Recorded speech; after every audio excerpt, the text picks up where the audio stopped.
Good morning, class. So, children, today I will discuss the chapter financial statement second. First, we have prepared part first financial statement. In this chapter, we already has prepared trading account, profit loss account, and balance sheet. Okay. So, financial statement has prepared for financial position at the end कि financial statement को हम किस लिए prepare कर रहे हैं for financial position कि firm की फाइनेंशियल पोजीशन क्या है, वीकनेस क्या है, स्ट्रेंथ क्या है, ग्रोथ कर रही है कि नहीं, आपके पास प्रॉफिट रिसीव हो रहा है या नहीं, लॉस में तो नहीं जा रही है, ड्यू लायबिलिटीज तो नहीं है, क्रेडिटर्स, डेब्टर्स, बिल, ट्रेड, इन सब की क्या सिचुएशंस है, क्या कंडीशंस है, इन सबको जानने के लिए we have prepared financial statement. ठीक है, किन किन के लिए है ये usable? Two parties, first internal, second external. Both are the interested always for check the financial statement. हमेशा दोनों ही इस कंडीशन में, इस सिचुएशन में रहते हैं कि कैसे फाइनेंशियल स्टेटमेंट प्रिपेयर हो और उसका क्या एडवांटेज हमें इन फ्यूचर मिलेगा या फिर नहीं. ठीक है, in this statement we have prepared trading account, PL and balance sheet. हम पहले भी बना चुके हैं. अब देखना है कि सेकंड पार्ट में क्या हो रहा है. In this chapter we have discussed some important adjustments. First, outstanding. Outstanding means previous amount. It can be liability. अगर आपने किसी को लास्ट मंथ की सैलरी पे नहीं की है तो ये क्या बन गई? Outstanding previous amount. जिसने नहीं पे की उसके लिए क्या है ये? Outstanding liability. ठीक है. Next, advance expenses. कि बहुत बार हम क्या करते हैं, एक्सपेंसेस जो है एडवांस में पे कर देते हैं या फिर खर्च कर देते हैं. इसके लिए प्रीपेड भी वही है, प्रीपेड एडवांस दोनों एक ही चीज है. Prepaid like salary. सैलरी किसी को एडवांस में दी तो क्या हो जाएगा? सैलरी से माइनस. ठीक है. इसके बाद रेंट, वेजेस, इंश्योरेंस प्रीमियम, ये सारी चीजें जो हैं अब हमें अपने अकाउंट में ट्रेडिंग, पीएल और बैलेंस शीट में एडजस्ट करनी है. इसका मतलब कि हमने जब अकाउंट्स को प्रिपेयर किया तो यहाँ पर हमने डेबिट और क्रेडिट साइड में कुछ ट्रांजैक्शंस को लेफ्ट कर दिया, छोड़ दिया. इनकी वजह से अब जब हमने अकाउंट्स को अपने क्लोज किया तो हमने देखा कि कुछ एडजस्टमेंट है जो छूट गई हैं, जिनको हमने यहाँ पर यूज नहीं किया. तो इन सब एडजस्टमेंट को अब हमें कहाँ पर रिकॉर्ड करना है? इन अपने तीनों अकाउंट में. ठीक है, चलो देखो. Need for adjustment. According to actual concept of accounting, the profit or loss for an accounting year is not based on the revenues released in cash and expenses paid in cash during that year. There may exist some receipts and expenses in the current year which partially relate to the previous year or the next year. Underline this. क्या बता रहे हैं कि यहाँ पर कुछ amount हमें अब ऐसे रिसीव होगी जो प्रीवियस ईयर के लिए भी है और करंट ईयर के लिए भी है. इन्हें हमें क्या करना है? एडजस्ट करना है. ठीक है. Also there may exist incomes and expenses relating to the current year that still need to be brought into books of account. Such items duly adjusted, the final accounts will not reflect the true and fair view of the state of affair of the business. For example, an amount of rupees 1000 paid on July 1st, 2012 towards insurance premium. Any general insurance premium paid usually cover a period of 12 months. Suppose the accounting year ends on March 31st, 2013. It would mean that 1/4 of the insurance premium is paid on July 1st, 2012 relate to the next accounting year 2013-14. While preparing the financial statement for 2012 and 13, the expense on insurance premium that should be debited to the profit and loss account is rupees 900. Rupees 1200 minus 300. कैसे हो रहा है? पढ़ो जरा. Cover लिया है, cover किया अपने आपको, इंश्योरेंस टेक ओवर किया है और जब तक हम पे नहीं करेंगे तो तब तक हमारे ऊपर ये लायबिलिटी शो होगी. इस लायबिलिटी के लिए अगर लेट हो रही है पेमेंट तो क्या चार्ज होगा? इंटरेस्ट. है ना, कि एक टाइमिंग आपको LIC कॉर्पोरेशन ने प्रोवाइड की है कि इस टाइम पे आपकी पेमेंट जो है वो कंप्लीट होनी चाहिए। लेकिन अगर वो नहीं हो रही है तो बैंक क्या चार्ज करेगा, LIC चार्ज करेगी पेनल्टी, इंटरेस्ट जो रेट है वो अप्लाई कर दे। तो यहाँ हमने देखा कि इन 3 इयर्स में इंश्योरेंस प्रीमियम जो है वो इंश्योरर ने पे नहीं कर पाया। ठीक, अब इसके बाद इसने कहा it would mean that 1/4 of insurance premium is paid on July 1st 2012 relate to the next accounting year 2013-14। 1/4 कितना पार्ट दिया इसने 1200 का, 1/4 कितना हो गया 300। पेमेंट कितनी करनी है 1200, लेकिन इसने एक साल में सिर्फ कितनी पेमेंट की हुई है 300, 1/4। समझ आ गया? ठीक है, इसके बाद है while preparing the financial statement for 2012-13 the expense on insurance premium that should be debited to the profit and loss account is ₹900। तो कितने का डिफरेंस आ रहा है, कब लिखेंगे इसको 2012 और 13। देखो स्टार्ट कहां से हुआ था 2012 और 13 से। ये यहां पे आउटस्टैंडिंग मिल जाती तो प्लस हो जाता, नहीं मिला तो क्या हो गया माइनस। इसके बाद यहाँ इसने कहा कि यहाँ पर 1200 की पेमेंट हमें करनी थी, लेकिन 1/4 part only 300 amount has paid, 300 he payment कर पाए और बैलेंस कितना चल रहा है इस अमाउंट का 900। जब तक हम इसको पेमेंट नहीं करेंगे ये हर एक साल में प्लस होती चली जाएगी, लायबिलिटी इंक्रीज होती चली जाएगी। समझ आ गया? क्लियर हो गया सबको? चलिए नेक्स्ट देखिए, let us take another example. The salary for the month of March 2012 were paid on April 7, 2012। This mean that the salary account of 2010-11 does not include the salary for the month of March 2012। such unpaid salary is termed as salaries outstanding। जो amount पे नहीं हो पाएगी वो क्या चलेगी outstanding. जो advance में मिल जाएगी वो क्या कहलाएगी प्रीपेड। ठीक है, एडवांस या फिर प्रीपेड।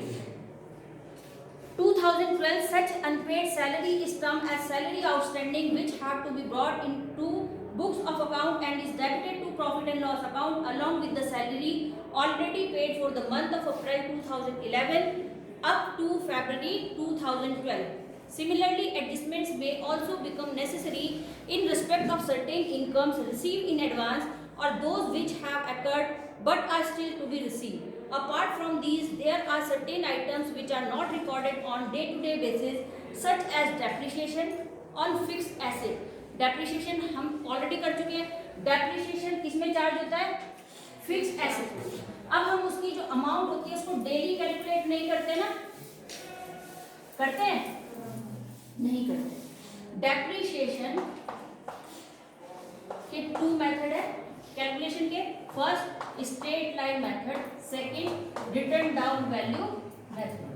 स्ट्रेट लाइन मेथड में एक फिक्स परसेंटेज के अकॉर्डिंग जो अमाउंट होती है एसेट की उसमें से एवरी ईयर जितने साल का भी यूजफुल लाइफ है उसके अकॉर्डिंग डिडक्शन होती रहती। लाइक 1 लाख रुपए का फर्नीचर है, 10% का रेट है, ठीक है, और सपोज लाइफ है इसकी 5 ईयर कि 5 साल तक हमारा फर्नीचर जो है ये काम करेगा। अब हर साल कितना हो गया 1 लाख का 10% 10,000, कितना बचा 90।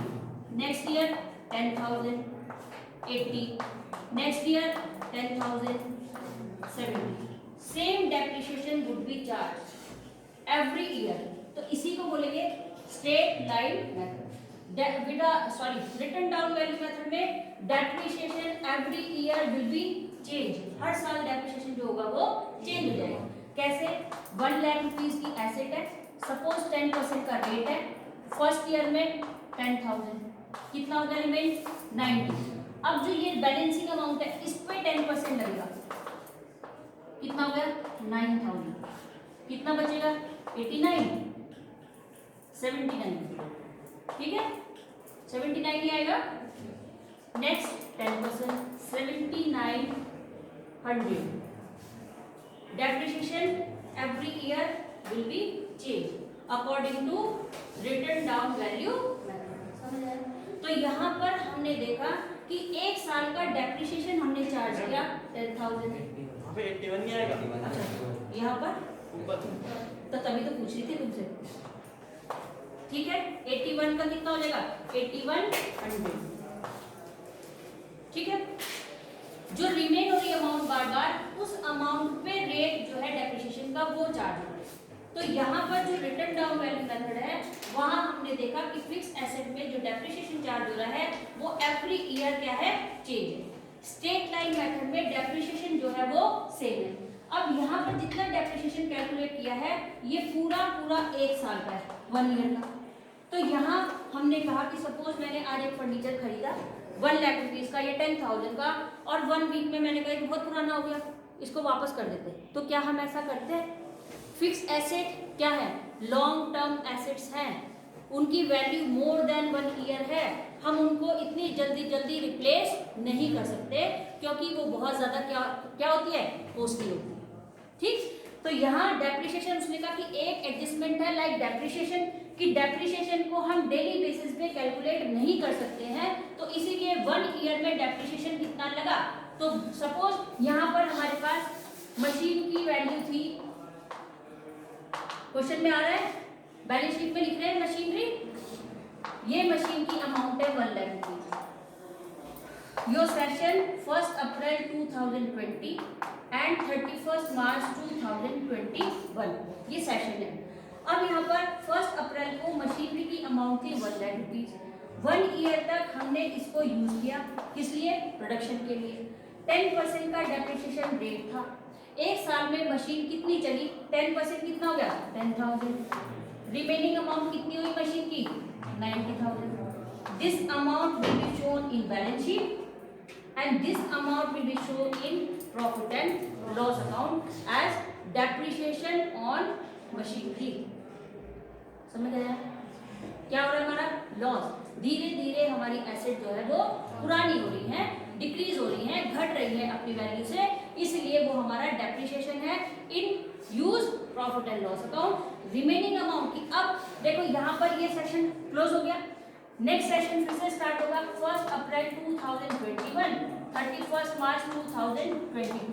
अब कौन सी अमाउंट को लेकर के जाओगे ओपनिंग में, इस वाली अमाउंट, कितने की मशीन जो होगी at the time of opening 90,000। Already machine has deducted at ₹10,000। समझ आ गया मयूर, समझ आया सबको, ठीक है, समझ आया सबको, ठीक है। चलिए देखिए, so the adjustments are like depreciation on fixed asset, interest on capital, ये भी बहुत इंपॉर्टेंट टॉपिक है, interest on capital.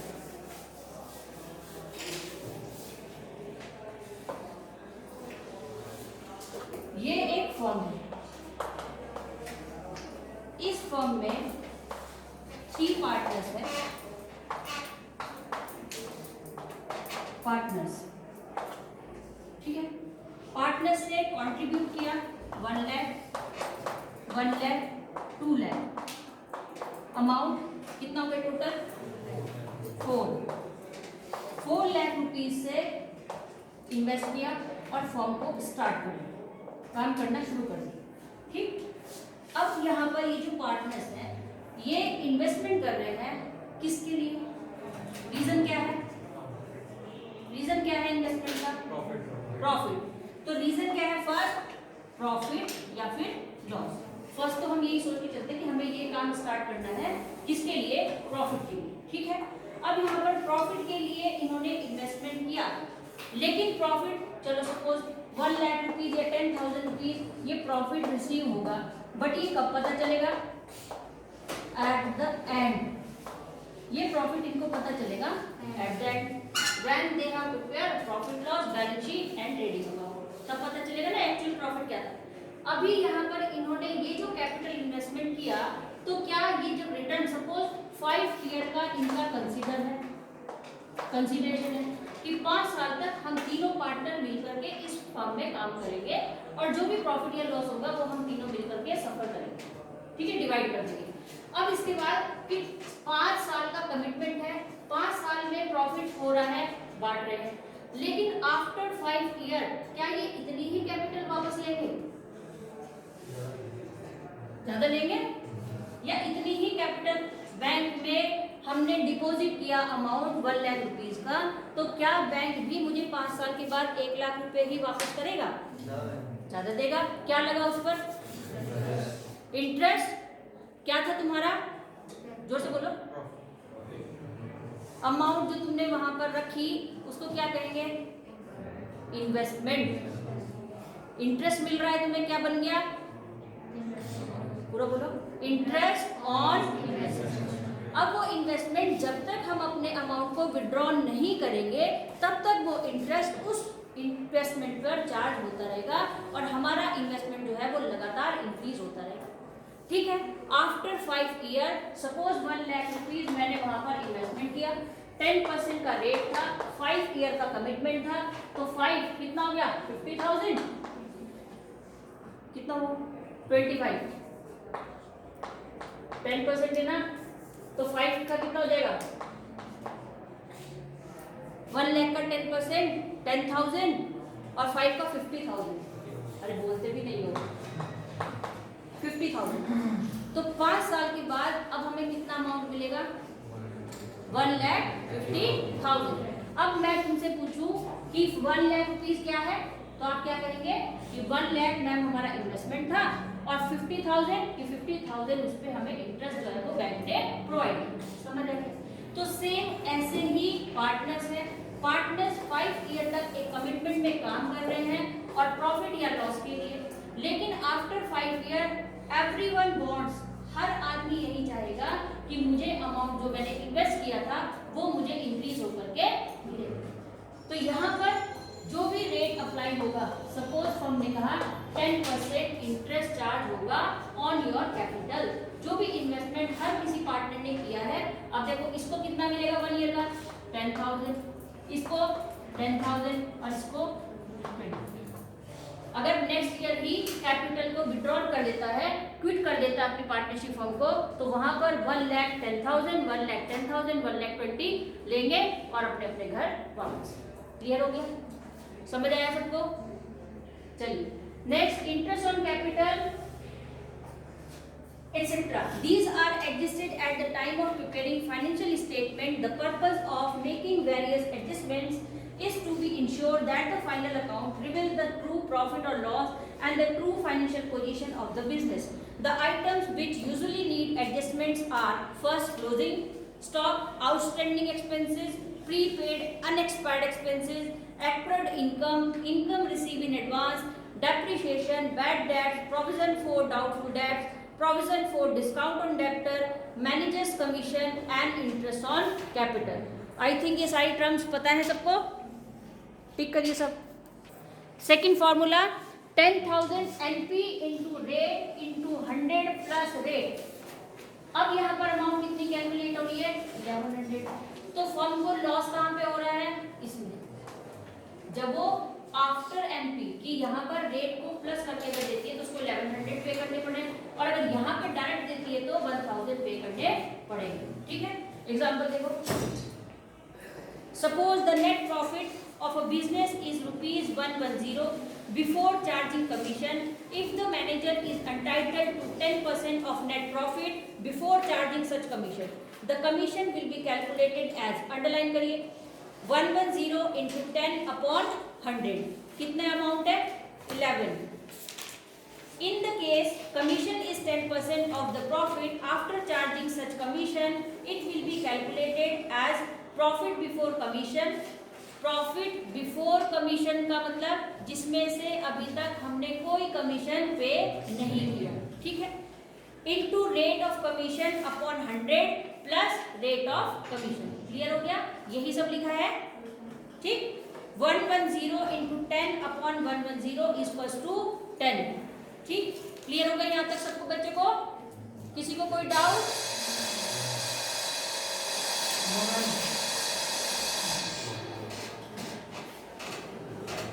Now you will do example number first and question number 1, 2 in your fair notebook.